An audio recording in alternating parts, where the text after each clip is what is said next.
ታሪካችን የሚጀምረው በአንዲት በስራ በተጠመደች ከተማ ውስጥ በሚገኝ አንድ ትልቅ ብሔራዊ ባንክ ደጃፍ ላይ ሲሆን ሚሻና ትንሹ ልጇ ሮቢን ሰላማዊ የሆነ ግብይታቸውን አከናውነው በደስታ ወደ መኪናቸው ሲያመሩ እያስመለከትን ነው። ነገር ግን ይህ ሰላማዊ ድባብ በድንገት በከፍተኛ ሁከትና ፍንዳታ ይታወቃል። ሁለት የባንክ ዘራፊዎች ከባንኩ ውስጥ በመውጣት ወደ እነ ሚሻ መኪና በኃይል ይሮጣሉ።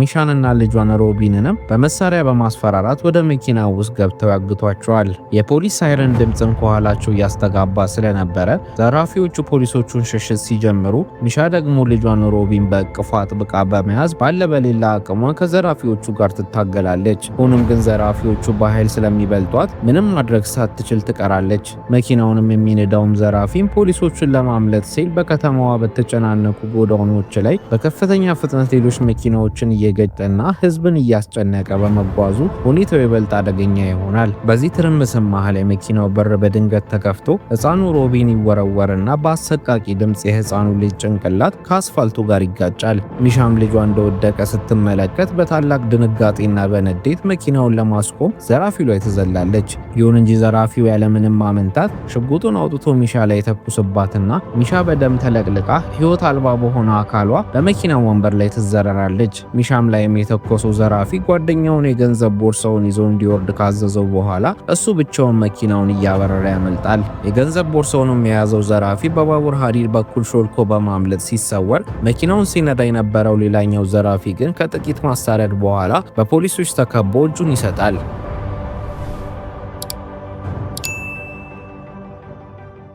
በዚህ ሁሉ መከራ መሃል የሚሻ ባልና የሮቢን አባት የሆነው ራጋቭ በቢሮው ውስጥ ስኬታማ በሆነ ሁኔታ አዲስ የማስታወቂያ ስራውን ለስራ ባልደረቦቹ በማቅረብ ላይ ነበር። ህይወቱ በደስታና በስኬት ጎዳና ላይ ባለችበት በዚያች ቅጽበትም ከሆስፒታል የተደወለለት ድንገተኛ ስልክ መላ ዓለሙን ያናገዋል። ራጋቭም ያለምንም ማመንታት ወደ ሆስፒታል ይሮጥና እዛ እንደደረሰ መርማሪ ፖሊሱ በባንኩ ደጃፍ የተፈጸመውን አሰቃቂ ክስተት በዝርዝር ይነግረዋል። ራጋቭም በሰማው ነገር ደንዝዞ ባለበት ሁኔታ ዶክተሩ ሚሻ ወደምትገኝበት ክፍል ይወስደዋል።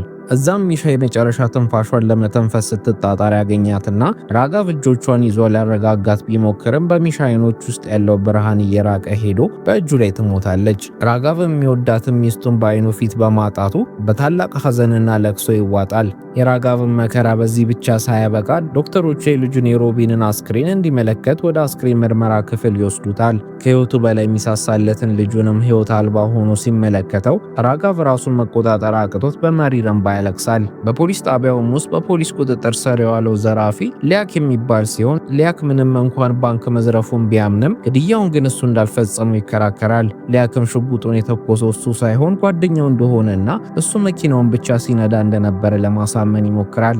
የጓደኛውንም ማንነትም ሆነ አሁን የት ሊገኝ እንደሚችል እንደማያውቅና እንዲያውም ጓደኛው ገንዘቡን ይዞ በመጥፋት እንደ ካደው ደጋግሞ ይናገራል። ይህ በእንዲህ እንዳለም ራጋቭ ወደ ባዶ ቤቱ ሲመለስ በአካባቢው ሰዎች በሐዘንና በርህራሄ ቢታጀብም ቤት ውስጥ የነበረው ዝምታ ግን ልብ የሚሰብር ነበር። ራጋቭ ወደ ውስጥ ዘልቆ ፍሪጁን ሲከፍት ሚስቱ በትላንትናው ዕለት አዘጋጅተው የነበረውን ምግብ ያገኘዋል። ያንንም ምግብ መብላትም ሲጀምር ከሚስቱና ከልጁ ጋር ያሳለፋቸው የደስታ ትዝታዎች በአእምሮ የተመላለሱ በመሪር እንባ ያለቅሳል።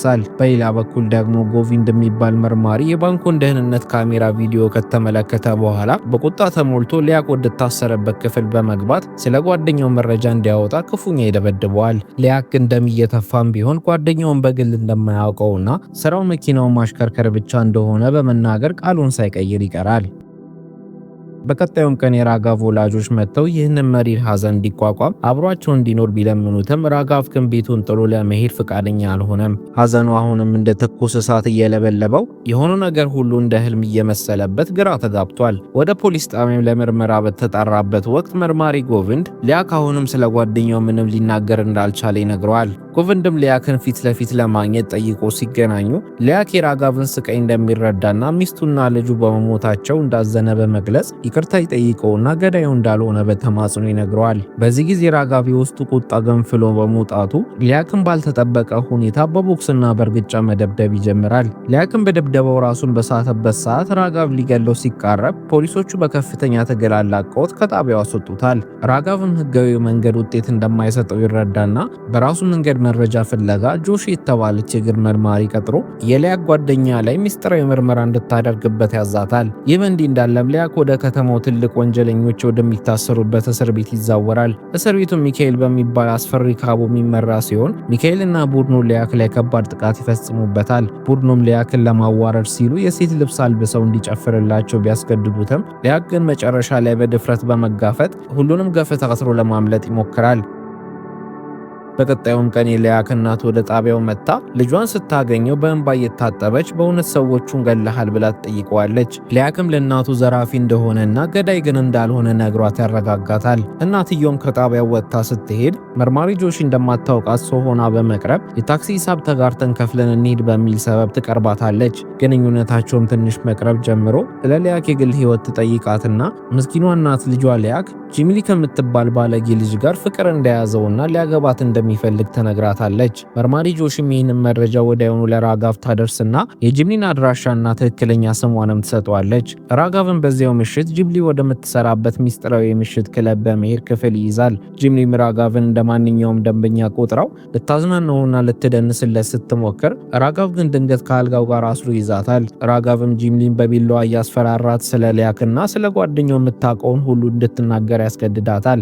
ጂምሊ በሞት ፍርሃት ተውጣ እባክህ ስለ ግድያውም ሆነ ስለ ሊያክ ጓደኛ ምንም አላውቅም፣ ሊያክ ተራ ሌባ እንጂ ሰውን ጨክኖ የመግደል አቅም እንደሌለው ነግራው ትማጸነዋለች። ራጋቭም የሊያክን ጓደኛ ስምና ማንነት የምትነግረው ከሆነ ከፍተኛ መጠን ያለው ገንዘብ እንደሚሰጣት በመናገር በጥቅም ይደልላታል። ጂምሊም ያንን ከፍተኛ የገንዘብ መጠን ስትሰማ ሳታቅማማ ወዲያውኑ በመስማማት በሚቀጥለው ቀን ወደ እስር ቤቱ ትሄዳለች። እስር ቤቱ ውስጥም ሊያክን ጎብኝተው ራጋቭ ወደ እርሷ መጥቶ ስለነበረው ሁኔታና ስላቀረበላት ገንዘብ በዝርዝር ተናግረዋለች። ጂምሊም ሊያክ የራጋቭን ቤተሰብ እንዳልገደለና ጓደኛው እንደገደላቸው ስለምታምን ሊያክን የጓደኛውን ስምና መገኛ እንዲነግራት በመናገር ለእሱ እስሩ እንደሚቀልለትና እሷ ደግሞ ገንዘቡን ስለምታገኝ ሊያክ ሲፈታ በሰላም ተጋብተው አንድ ላይ እንደሚኖሩ ተነግረዋለች።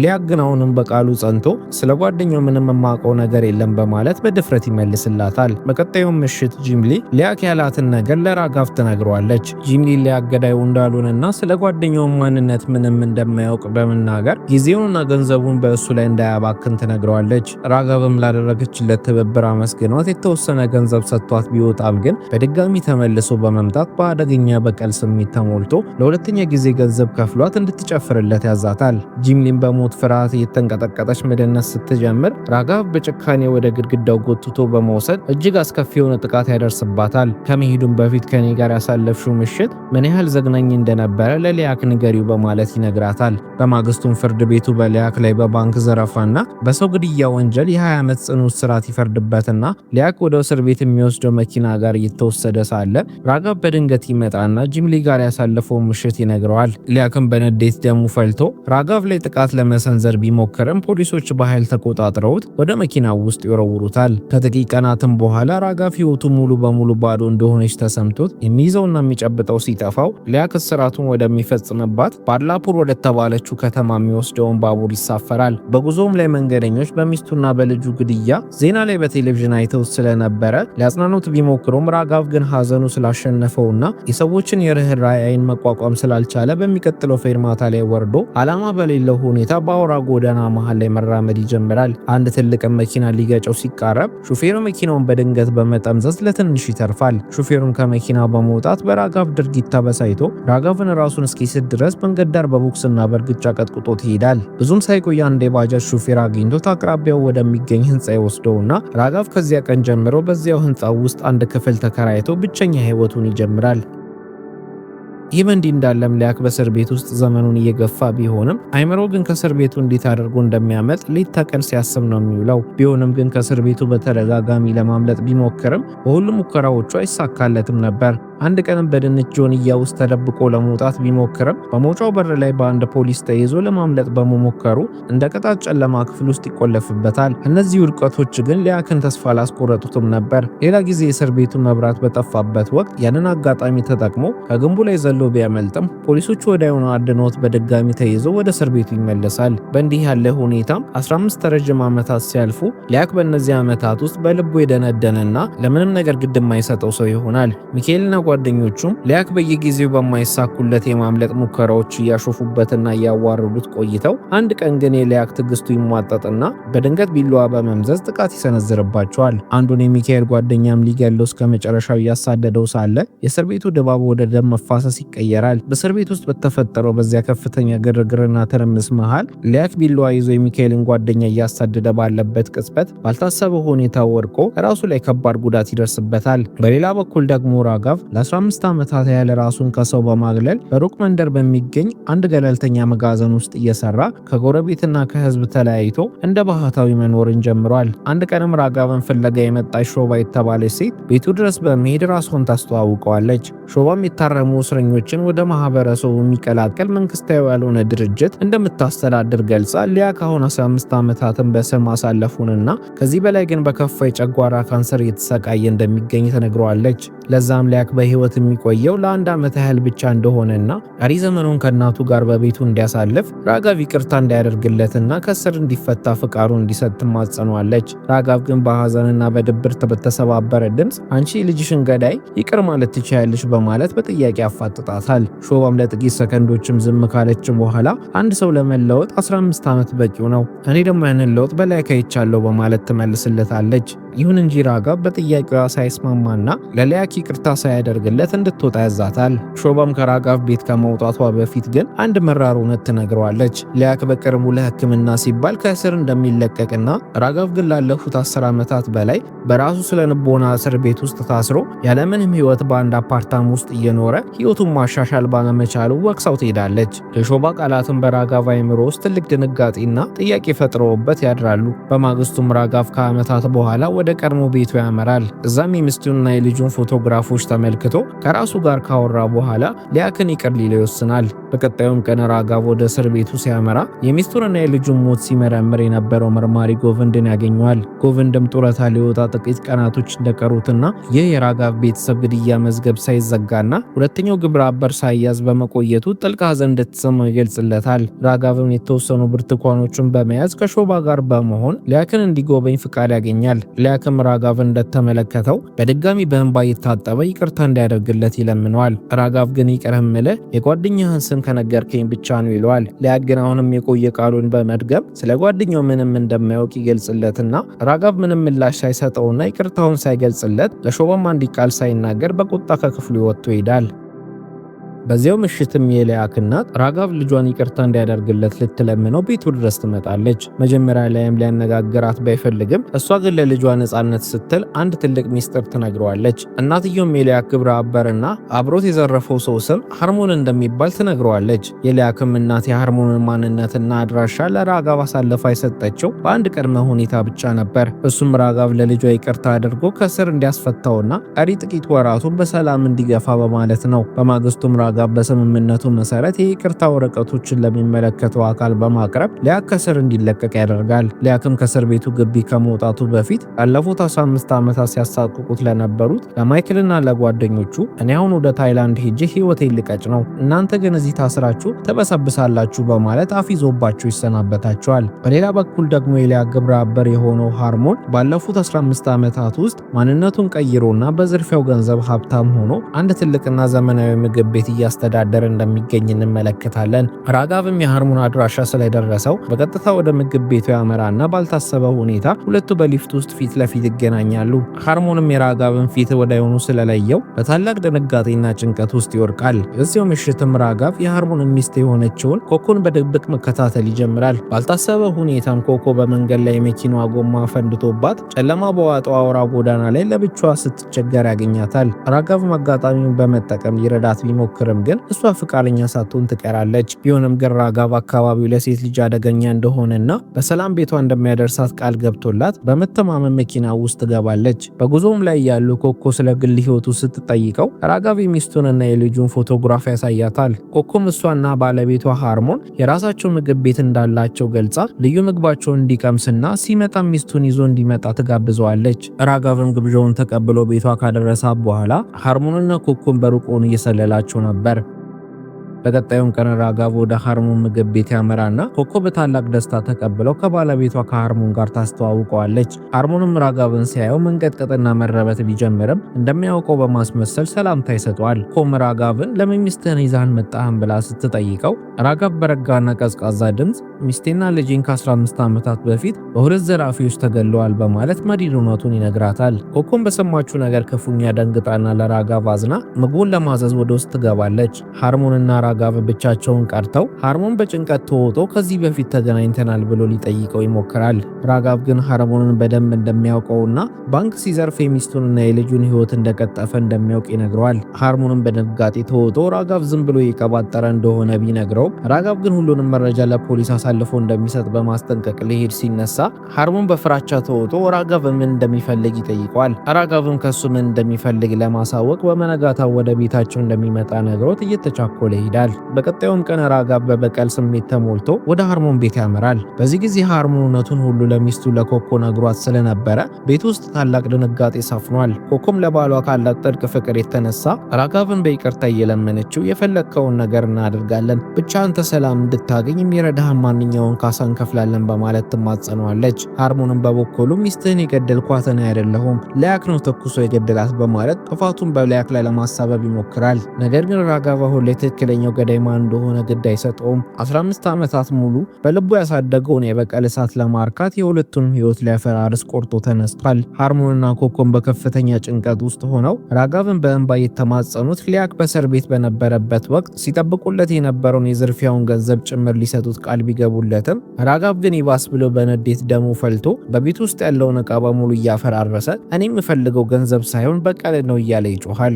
ራሱንም ካረጋጋ በኋላ ወደ ኮኮ ዞሮ ሃርሞንን ከሞት ማዳን ከፈለገች አብሮ በማደር ደስታን ልትሰጠው እንደሚገባ ያዛታል። ይህንን የሰማው ሃርሞንን በታላቅ ቁጣ ተሞልቶ በራጋቭ ላይ ጥቃት ቢሰነዝርም ራጋቭ ግን በቀላሉ አሸንፎት መሬት ላይ ዘርሯል። ኮኮም ባሏ እንዳይገደልባት በመስጋት በመሃል ገብታ በራጋቭ አጸያፊ ጥያቄ ላይ ሳትወድ በግዷ ትስማማለች። ሃርሞንም ሊያስቆማት ቢሞክርም ከራጋቭ የጭካኔ እርምጃ ውጪ ሌላ አማራጭ ስላልነበራቸው ኮኮና ራጋቭ ወደ መኝታ ክፍል ያመራሉ።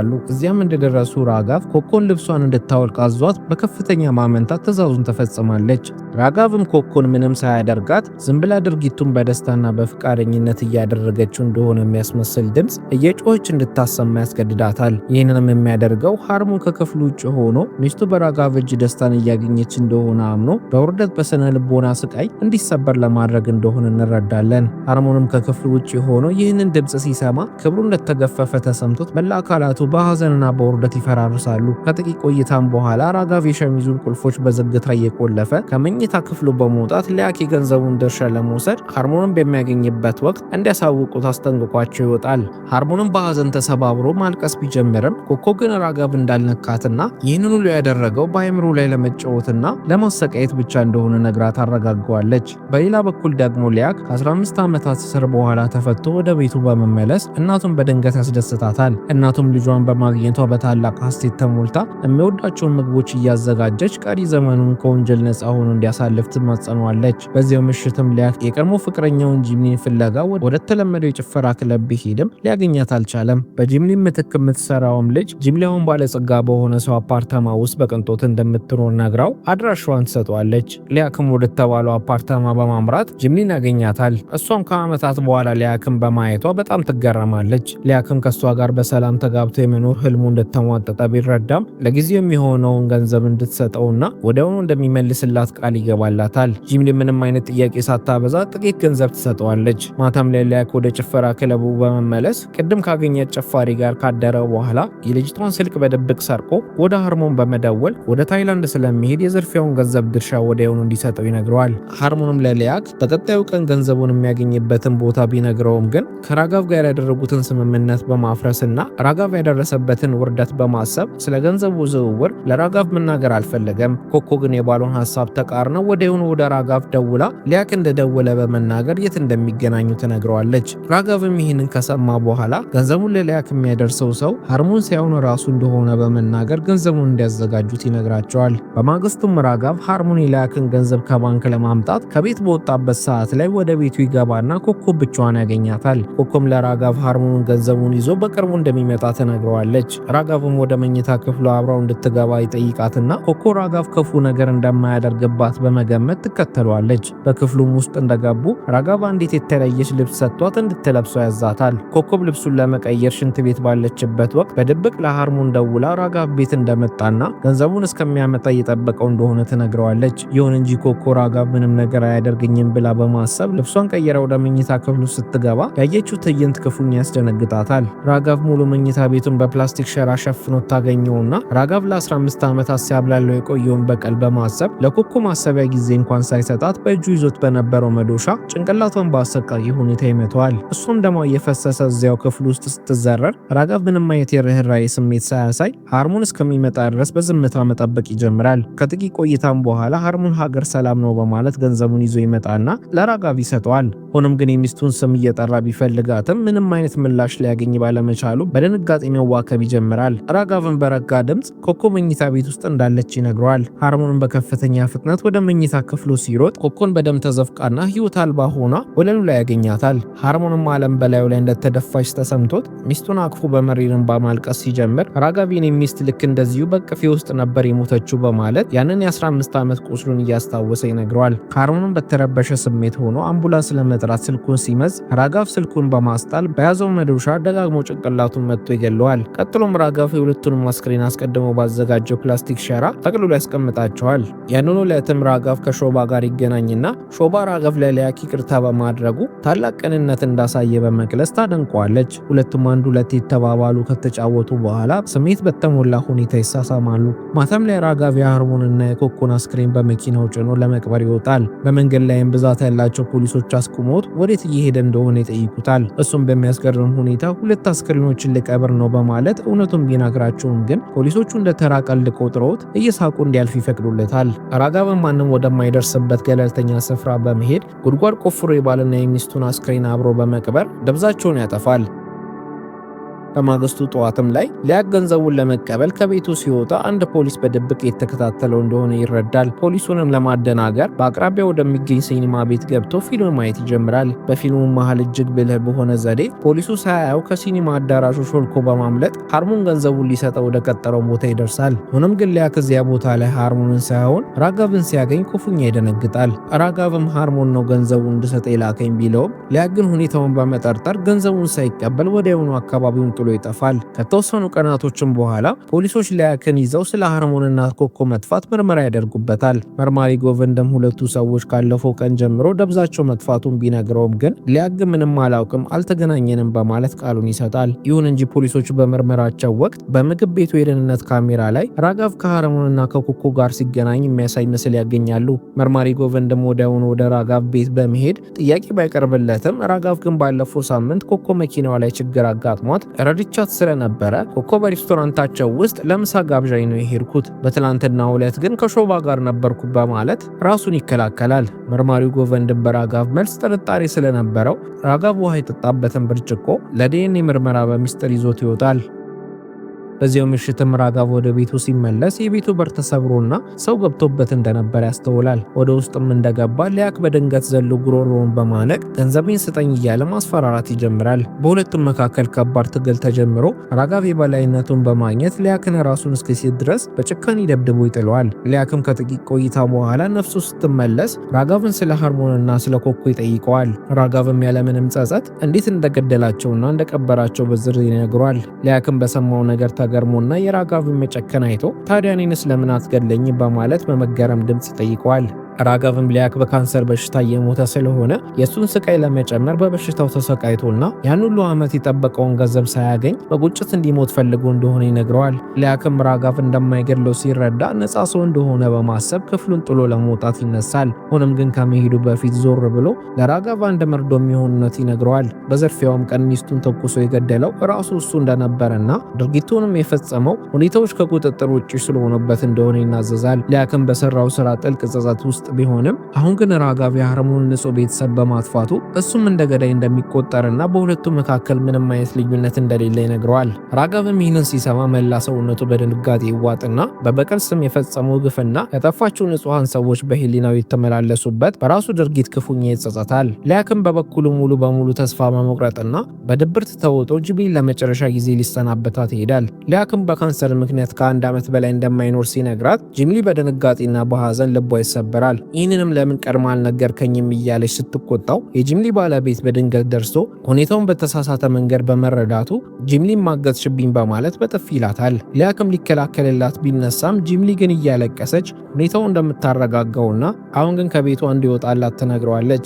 ሊያክም ከቤት ከወጣ በኋላ ጂምሊ ተከታዩ ትመጣና ለመድኃኒትና ለሕክምና የሚሆን ገንዘብ ልትሰጠው ብትሞክርም ሊያክ ግን ገንዘቡን አልቀበልም በማለት ግግም ይላል። ሁለቱም በስሜት ተውጠው ስለ ታይላንድ ህልማቸውና ሊያሳልፉት ስለነበረው ህይወት እያወሩ ከተላቀሱ በኋላ ሊያክ ወደ ጂምሊ ባል ዞሮ ከእንግዲህ እሷ ላይ እጅህን ብታነሳ እገላሃለሁ በማለት አስጠንቅቆት ይሄዳል። በሌላ በኩል ደግሞ ራጋቭ ነገሮች የተበላሹበት መሆኑን ተረድቶ ሻንጣውን ጠቅልሎ ወደ ሌላ ከተማ ለመሰወር ሲዘጋጅ መርማሪ ጎቨንድ ቤቱ ድረስ ይመጣል። ጎቨንድም በብርጭቆ ላይ ያገኘው የራጋቭ ዲኤንኤ በሃርሞን ቤት ውስጥ ከተገኘው ማስረጃ ጋር እንደሚገጥምና ራጋቭን ለማሰር በቂ መረጃ እንዳለው ይነግረዋል። ሆኖም ግን ጎቨንድ ጡረታ ሊወጣ 2 ቀን ብቻ ስለቀረው ራጋቭ ሊያክን የገንዘብ ድርሻ ከሰጠው ማስረጃውን በሙሉ አጥፍቶ ነፃ እንደሚያደርገው ነግሮት ይሄዳል። ራጋቭን ገንዘቡን ወደ ደበቀበት ቦታ ሄዶ ምን ማድረግ እንዳለበት ግራ በመጋባት ከህሊናው ጋር ማውራት ይጀምራል። ይህም እንዲህ እንዳለም ሊያክ ምሽት ላይ ወደ ቤቱ ሲመለስ በእሱ ምግባር የተሰላቸችው እናቱ እንደ አባት እንዳትሆን ስትል ትመክረዋለች። ሊያክም ስለ አባት የምታስታውሹ አንድ ጥሩ ነገር ንገሪኝ ብሎ ሲጠይቃት እናቱ ስለ አባቱ የምታስታውሰው አንድም ጥሩ ነገር ስለሌለ ዝምታን ትመርጣለች። 2 ቀናትም አልፈው የመርማሪ ጎቨንድ የጡረታ ቀን ይደርሳል። መላው የፖሊስ ባልደረቦቹም ታላቅ የክብር አሸኛኘት እያዘጋጁለት ነው። ሊያክም እናቱን አንድ ጥሩ ነገር ሊያደርግ እንደሆነና ከዛ ቀን ጀምሮ እንደ ጥሩ ሰው ታስታውሽኛለሽ በማለት ተሰናብቷት ይሄዳል። ራጋቭም ወደ ጎቨንድ ደውሎ ገንዘቡን እንደማይሰጠውና የፈለገውን ማድረግ እንደሚችል በድፍረት ይነግረዋል። ጎቨንድም በንዴት ራጋቭን ለማጋለጥ ሲዘጋጅ ባልታሰበ ሁኔታ ሊያክ ፖሊስ ጣቢያ ድረስ በመምጣት የሃርሞንና የኮኩም ግድያ ራሱ እንደፈጸመውና የገደላቸውም የገንዘብ ድርሻዬን ስላልሰጡኝ ነው በማለት ቃሉን ይሰጣል። ጎቨንድም ሊያክ የራጋቭን በደል ለምን ተሸክሞ ጥፋተኛ ለመሆን እንደመረጠ ቢጠይቀውም ሊያክ ግን በሐሳቡ ይጸናል። በጣቢያው ደጃፍም ጋዜጠኞች ተሰብስበው መርማሪ ጎቨንድ በጡረታው 15 ዓመት የቆየን ግድያ በመፍታቱ እንደ ጀግና እያወደሱት ይዘግቡታል። ራጋቭም ሊያክ የራሱን ጥፋት ወስዶ መታሰሩን በዜና ሲሰማ በሁኔታው ግራ ተጋብቶና አዝኖ ይቀራል። ሊያክም ራጋቭን ከእስራት በማዳኑና በህይወቱ ለመጀመሪያ ጊዜ ትክክለኛ ነገር በመስራቱ የውስጥ ሰላም አግኝቶ ወደ እስር ቤት ይመለሳል። ከ7 ወራትም በኋላ ሊያክ በእስር ቤት ውስጥ ጎበዝ አናጺ ሆኖ እየሰራ ሳለ ሾባ ልትጠይቀው ትመጣለች። ሾባም በሊያክ ላይ ያየችውን ሰላምና ለውጥ አደንቃ ለራጋቭ ያደረግከው ነገር እውነተኛ ጥሩ ሰው መሆኑን ያሳያል ትለዋለች። ከተወሰኑ ወራትም በኋላ ሊያክ ይሞትና ጂምሊ ራጋቭን ልታገኘው ትሄዳለች። እዛም ራጋቭን የሚስቱ ገዳይ በእስር ቤት ውስጥ በካንሰር ህመም በመሞቱ ደስተኛ እንደሆነና በስተመጨረሻም በቀሉ እንደተወጣ ትጠይቀዋለች። የጂምሊም ቃላትም ራጋቭን ወደ ራሱ እንዲመለከት ያደርጉትና ባለፉት 15 ዓመታት ውስጥ በቀለም ፍለጋ ሲሮጥ ህይወቱን በሙሉ በከንቱ እንዳባከነ ይረዳል። ጂምሊም ከባለቤቷ ጋር ስትሄድ የተመለከታት ራጋቭ በዚያ ዝምታ ድባብ ውስጥ ለብቻው ቆሞ በቀል ሰውን ከማጥፋትና ህይወትን ከማመሰቃቀል ውጪ ምንም ትርፍ እንደሌለው በመገንዘብ መራር እውነትን እየጋተ እያየን ታሪካችን ያልቃል።